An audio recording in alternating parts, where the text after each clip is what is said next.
Halo teman-teman yang sedang persiapan beasiswa LPDP, kali ini kita akan coba bahas tentang skema wawancara LPDP. Ada dua aspek yang akan coba saya bahas. Yang pertama adalah gambaran secara umum apa yang terjadi ketika saat wawancara LPDP. Dan yang kedua adalah tipe-tipe pertanyaan yang akan muncul. Oke, kita akan coba langsung bahas secara detail.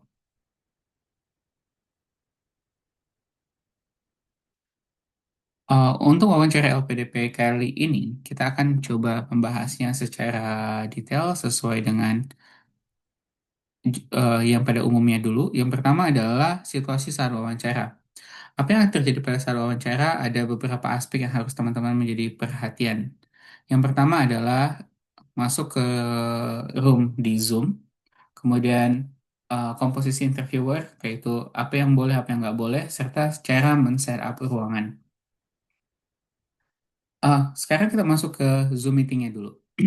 Jadi, ketika biasanya H-1 atau H-3 itu teman-teman akan mendapatkan jadwal untuk jadwal tentang tanggal berapa teman-teman akan dapat wawancara dan jam berapa.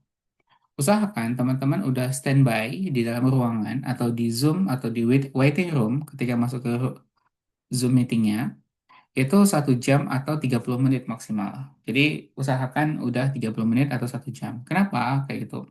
Karena ada dua aspek. Yang pertama adalah bisa jadi pewawancaranya udah selesai duluan, kayak gitu. Sehingga pewawancara sebelumnya udah selesai, teman-teman langsung diminta untuk join. Yang kedua, bisa jadi ada applicants atau pelamar PDP yang sebelum teman-teman itu nggak hadir sehingga ada slot yang kosong sehingga teman-teman langsung ditarik secepatnya. Dan hal itu sering terjadi ketika ada yang memutuskan untuk tidak melanjutkan ke sesi wawancara. Kemudian pastikan teman-teman memiliki kesiapan jaringan. Ada backup. Biasanya misalkan ada yang pakai WiFi, ada ditambah lagi menggunakan tethering handphone untuk jaga-jaga kalau seandainya terjadinya gangguan. Kemudian yang berikutnya adalah pastikan teman-teman memiliki ruangan yang kedap, atau minimal kalau seandainya ruangannya nggak kedap, sebagian ruang teman-teman apa anggota keluarga mungkin bisa diungsikan terlebih dahulu sehingga teman-teman bisa siap untuk wawancara dengan lebih tenang. Gunakan pakaian yang rapi, nggak ada aturan spesifik harus menggunakan pakaian seperti apa, tapi saya menyarankan mungkin batik adalah pilihan yang terbaik. Pastikan Zoom meeting teman-teman tidak menggunakan background karena nanti akan diputar ya kameranya 350 derajat kayak gitu sekeliling ruangan untuk memastikan bahwa tidak ada rekaman, tidak ada hal-hal yang mencurigakan di dalam ruangan tersebut. Oke. Komposisi interviewer. Interviewer nanti saat wawancara LPDP umumnya ada tiga. Ini berdasarkan apa namanya format-format sebelumnya. Kalau seandainya ada perubahan format, mungkin itu beda kasus. Umumnya ada tiga, ada akademisi, profesional atau praktisi, dan yang terakhir adalah psikolog. Mereka memiliki peran yang beda-beda. Teman-teman, secara umum, apa yang terjadi saat wawancara? Ketiga orang ini akan memiliki peran yang berbeda. Jenis pertanyaannya juga umumnya beda. Umumnya akademisi itu akan fokus kepada hal-hal yang sifatnya studi secara umum ya. Kemudian yang kedua, kalau yang profesional sama praktisi, biasanya pertanyaannya tuh hal-hal yang sifatnya teknis, pengalaman kerja, pengalaman relevansi antara ilmu dengan dunia kerja, kayak gitu. Kurang lebih seperti itu. Kalau psikolog itu biasanya lebih kepada hal-hal yang sifatnya eh,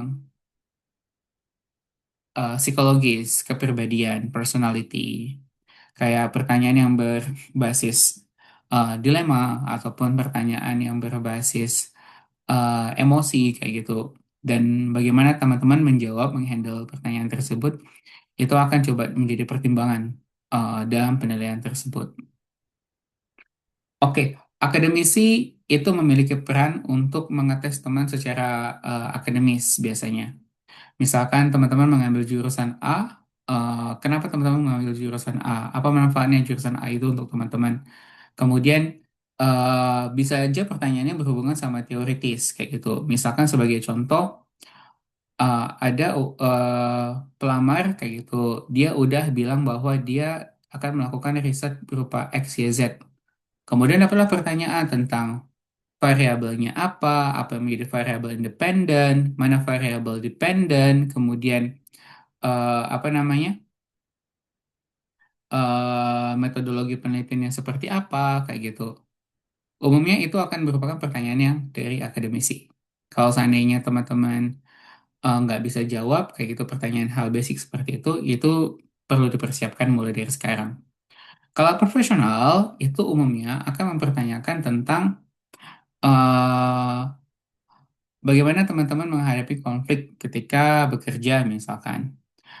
Kemudian bisa juga pertanyaan terkait dengan aplikasi keilmuan tersebut di dunia kerja. Apalagi sekarang kan udah dibagi tuh menjadi STEM sama share. Bisa jadi pertanyaan tentang STEM itu lebih spesifik tentang aplikasi eh, lab kayak gitu ya. Ilmu pengetahuan yang dapat dari lab eh, bisa difungsikan sebagai untuk mendukung industrialisasi ataupun hilirisasi.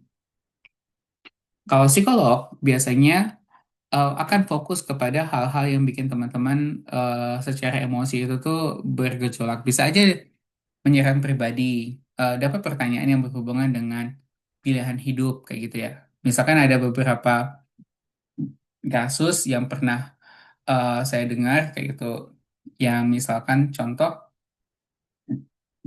apakah nanti selama studi itu tuh eh, berpisah atau enggak dengan suami atau istrinya kayak gitu. Kemudian kalau seandainya berpisah, bagaimana eh, memfulfill kebutuhan antara kedua belah pihak seperti itu. Dan itu ada pertanyaan yang sangat umum terjadi. Karena itu berkaitan dengan seberapa teman-teman bisa konsentrasi selama studi kayak gitu ya. Bagaimana teman-teman bisa memastikan emosi saat studi itu stabil. Atau pertanyaan yang sifatnya em, menyerang ke kepribadian teman-teman. Misalkan sebagai contoh, ada kasus yang pernah ada yang lolos atau lulus studi S1 dengan durasi waktu 5 tahun. Itu kan melebihi batas normal, yang normal umumnya adalah 4 tahun kayak gitu. Kemudian diserang bagian itu, dan ketika dia defensif, tidak menjelaskan kronologi, tapi tersinggung dengan apa yang dia alami sama dia, itu udah nunjukin aspek yang harus dihindari sebenarnya. Oke, kurang lebih seperti itu. Walaupun sebenarnya pertanyaannya bisa aja eh, berbeda saat tes nanti. Tapi peran antara akademisi, profesional ataupun praktisi, dan psikolog kurang lebih seperti yang tadi udah saya jelaskan. Kemudian apa yang boleh yang nanti nggak boleh kita lakukan? Yang boleh otomatis yang harus itu tuh adalah harus on time. Bahasa yang dipakai itu formal dan sopan. Hindari menggunakan bahasa-bahasa slang. Bagi teman-teman yang terbiasa mengkombinasikan antara bahasa Inggris dan bahasa Indonesia, itu nggak masalah, bagus.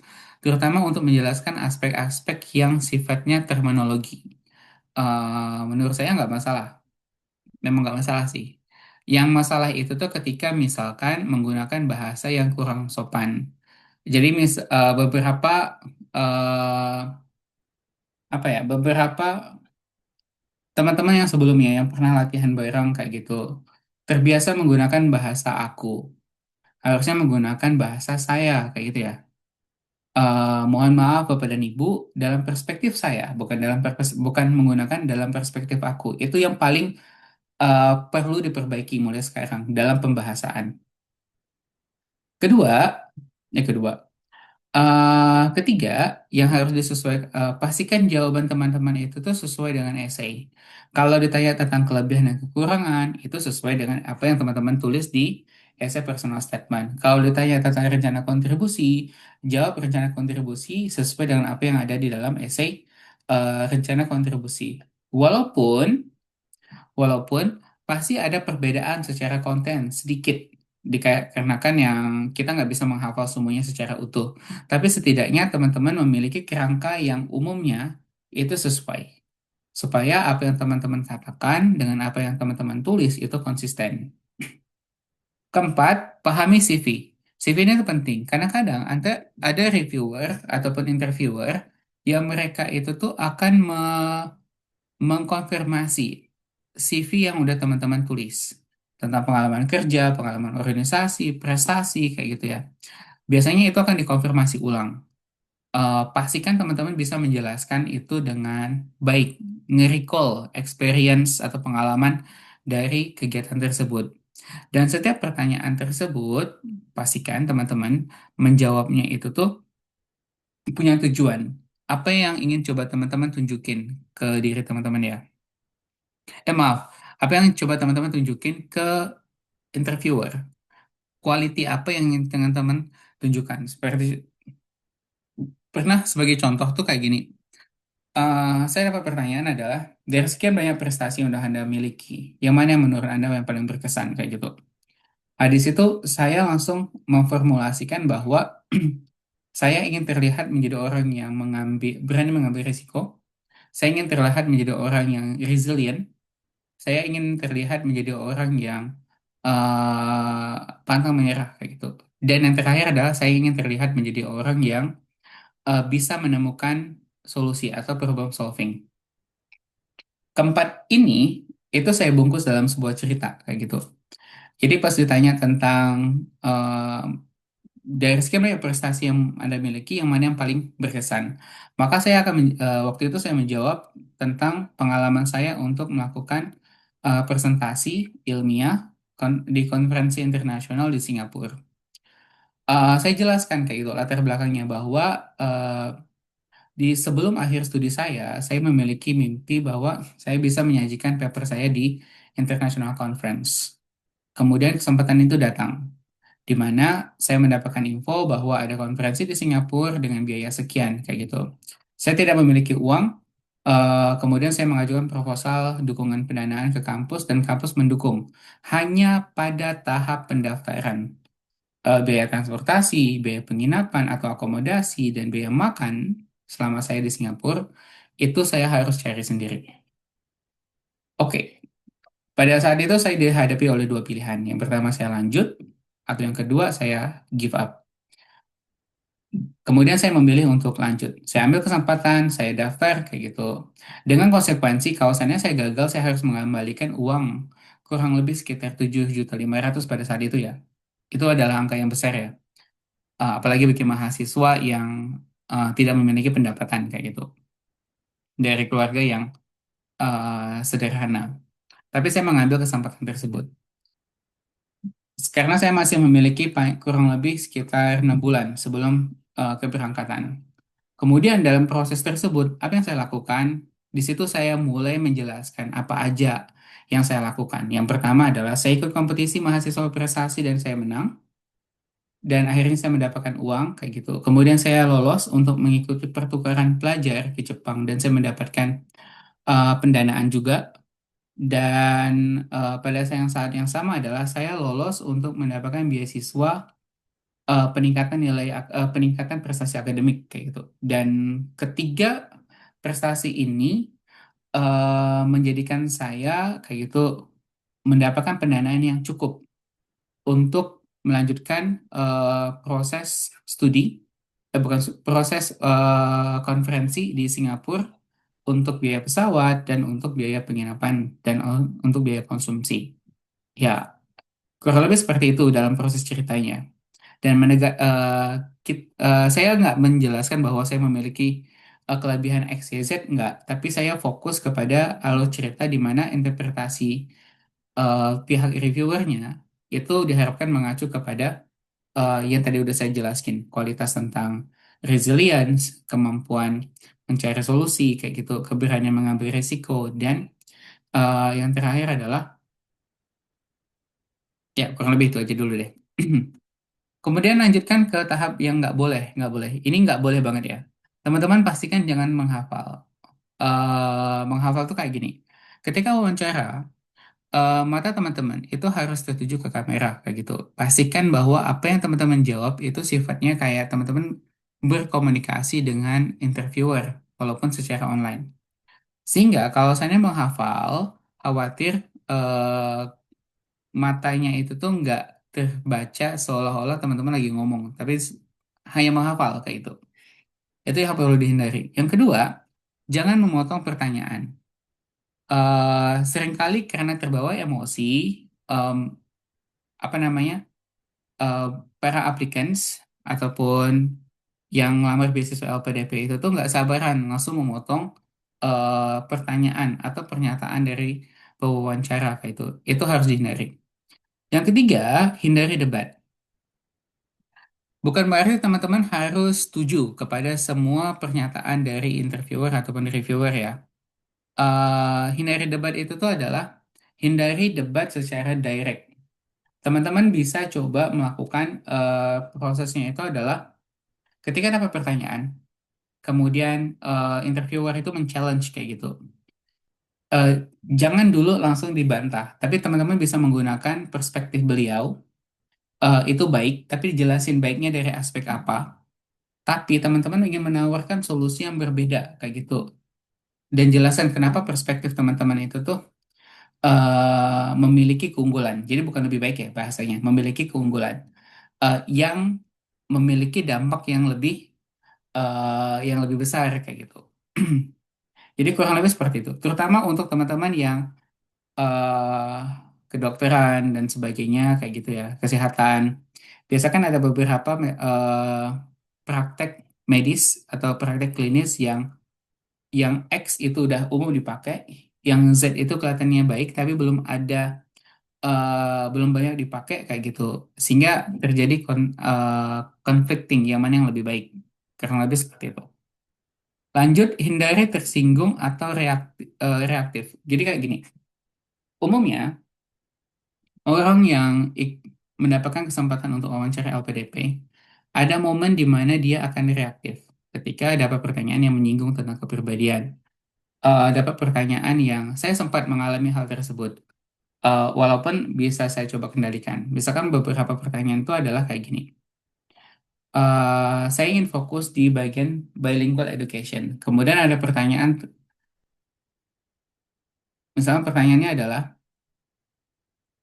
eh seberapa yakin kalau ini bisa diimplementasikan kayak gitu di lingkup universitas. Kemudian udah saya jelasin kayak gitu ya. Kemudian muncul lagi pertanyaan yang sama. Jadi ibaratnya udah saya jelasin tapi kayak seolah-olah nggak paham. Kayak ngulang lagi pertanyaannya. Ada dua kemungkinan yang memberikan pertanyaan dengan yang interviewer lain yang saat mendengarkan jawaban saya itu dia nggak sadar bahwa jawaban yang udah saya katakan itu tuh sama dengan pertanyaan sebelumnya. Pertanyaan yang udah diberikan, paham nggak? Jadi ada dua interviewer kayak gitu menanyakan pertanyaan yang kurang lebih sama secara makna, dan saya harus mengulang jawaban tersebut. Em, itu nggak masalah. Jadi teman-teman yang penting teman-teman nggak reaktif, kemudian jawab aja, cobaan dengan bahasa yang berbeda. Itu akan lebih aman ketimbang teman-teman mempertegas bahwa teman-teman itu reaktif. Oke, kemudian umumnya reaktif itu tuh ketika teman-teman diremehkan. Misalkan ada beberapa kasus. Contoh adalah eh, ketika diremehkan bahwa misalkan contoh dia udah keterima di kampus top, kemudian kampus top dunia ya. Kemudian ditanya bagaimana kamu bisa lolos kayak gitu. Dia tersinggung, nggak siap kayak gitu ya dengan kemudian dia menjelaskan kayak itu. Dia tersinggung reaktif dengan bilang, kenapa bapak dan ibu mempertanyakan kualifikasi saya kayak gitu. Harusnya dia menjelaskan tentang proses bagaimana dia bisa diterima, bukan reaktif terhadap pertanyaan. Jadi apapun pertanyaannya, kalau seandainya itu kayak menyinggung teman-teman, hindari reaktif, fokus kepada bagaimana teman-teman menjelaskan pertanyaan itu secara serelevan mungkin. Itu yang paling aman. Oke, berikutnya yang terakhir ini adalah setup ruangan. Pastikan ruangan yang teman-teman pilih rapi bukan berarti bagus ya. Rapi itu tuh nggak berantakan aja, yang penting sesuaikan dengan yang teman-teman miliki kayak gitu. Be honest. Kalau seandainya teman-teman punya ruangan yang bagus, ya udah gunakan ruangan itu. Kalau teman-teman punya ruangan yang apa adanya, seperti itu juga nggak perlu ditambah dan kurangi, biar itu natural. Kemudian hindari untuk di hotel. Beberapa orang memilih untuk di hotel karena ada dua benefit. Yang pertama kedap suara dan yang kedua itu jaringan yang terjamin. Dan yang ketiga adalah backup untuk listriknya. Oke. Cuman saya menyarankan dihindari karena ketika teman-teman memilih untuk di hotel kan kamera tuh akan diputar tuh. Eh, sentim Walaupun nggak ada ini bukan nggak ada aturan tertulis ya, cuman sentimen orang itu tuh akan muncul, akan menganggap bahwa teman-teman itu tuh orang yang mampu kayak gitu ya, sehingga memilih untuk di hotel. Saya sih menyarankan itu nggak eh, bisa coba dihindari. Kecuali kalau terpaksa, misalkan lagi perjalanan dinas kayak gitu, kemudian ketika ditanya ini sedang berada di mana, itu langsung dijelaskan, Bapak, Ibu, saya sedang berada di kamar hotel karena saya dalam proses perjalanan dinas. Kantor saya ada di kota apa dan sekarang saya tugas di kota X kayak gitu. Dan saya udah menjalani tugas ini kurang lebih sekitar 1 minggu, sehingga saya menggunakan kesempatan ini izin sebentar dari proses eh, apa namanya dari proses dinas ini untuk mengikuti wawancara LPDP kali ini. Nanti kurang lebih seperti itu ya komunikasinya. Dipertegaskan kalau seandainya teman-teman memiliki alasan yang kuat. Berikutnya adalah charger laptop. Pastikan charger laptopnya tersimpan rapi, siap eh, dalam posisi on. Usahakan sih on terus selama proses ini, kayak gitu. Sehingga ketika misalkan lampu mati, teman-teman punya cadangan baterai yang cukup. Kemudian dan terakhir adalah dokumen. Semua dokumen penting itu ada di atas meja, terutama dokumen yang berhubungan sama sertifikat-sertifikat publikasi yang udah teman-teman tulis di CV.